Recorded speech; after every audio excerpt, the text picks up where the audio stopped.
பிப்ரவரி 19, 2026 தமிழகத்தில் 6 இடம் உட்பட்ட மாநிலங்களவையில் காலியாகும் 37 இடங்களுக்கு மார்ச் 16 தேர்தல். தலைமை தேர்தல் ஆணையம் அறிவிப்பு. தமிழ்நாடு உட்பட 10 மாநிலங்களில் காலியாக உள்ள 37 மாநிலங்களவை இடங்களுக்கு மார்ச் 16 தேர்தல் நடைபெறும் என தலைமை தேர்தல் ஆணையம் அறிவித்துள்ளது.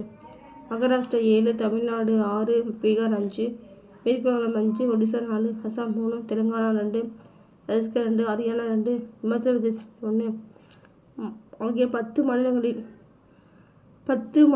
மொத்தம் 10 மாநிலங்களில் 37 மாநிலங்களில் எம்பிக்களின் பதவிக்காலம் வரும் ஏப்ரல் 2 முதல் 9 தேதிக்குள் முடிவடைகிறது. எம்பிக்கள் பதவிக்காலம். இதன்படி தேசியவாத காங்கிரஸ் தலைவர் சரத்பவார், சிவசேனாவின் பிரியங்கா சதுர்வேதி, குடியரசுக் கட்சித் தலைவர் ராம்தாஸ் அத்வாலா,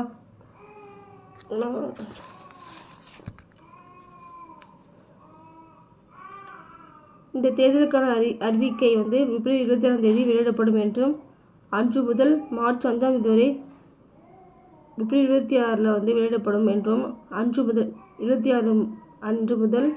மார்ச் 5 வரை வேட்பு மனு தாக்கல் செய்யலாம் என்று தேர்தல் ஆணையம் அறிவித்துள்ளது. மார்ச் 6 தேதி மனுக்கள் பரிசீலனை செய்யப்படும். 9 தேதிக்குள் மனுக்களை திரும்ப பெறலாம். போட்டி இருந்தால் மார்ச் 17 தேதி காலை 9 மணி முதல் மாலை 4 மணிக்குள் வாக்குப்பதிவு நடைபெறும். மார்ச் 16 காலை 9 மணி முதல் மாலை 4 மணி வாக்குப்பதிவு நடைபெறும்.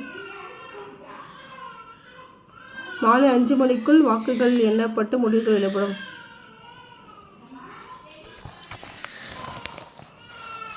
தமிழகத்திலிருந்து மாநிலங்களவை எம்பி யாருன்னா, எம்பியாக உள்ளாங்க திருச்சி சிவா, கனிமொழி சோமு எம்பியாக இருக்காங்க.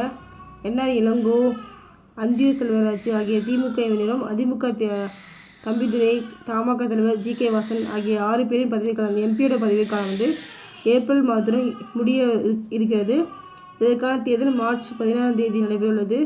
இதில் பிரதிநிதித்துவ அடிப்படையில் திமுகவுக்கு 4 இடங்களும், அதிமுகவுக்கு 2 இடங்களும் போட்டியின்றி தேர்வு செய்யப்பட்டுள்ளது. போட்டியின்றி தேர்வு செய்கிறாங்க. அப்போ அவங்களே முடிவு பண்ணி அவங்களே தேர்வு பண்ணுவாங்க. திமுக 4, அதிமுக 2.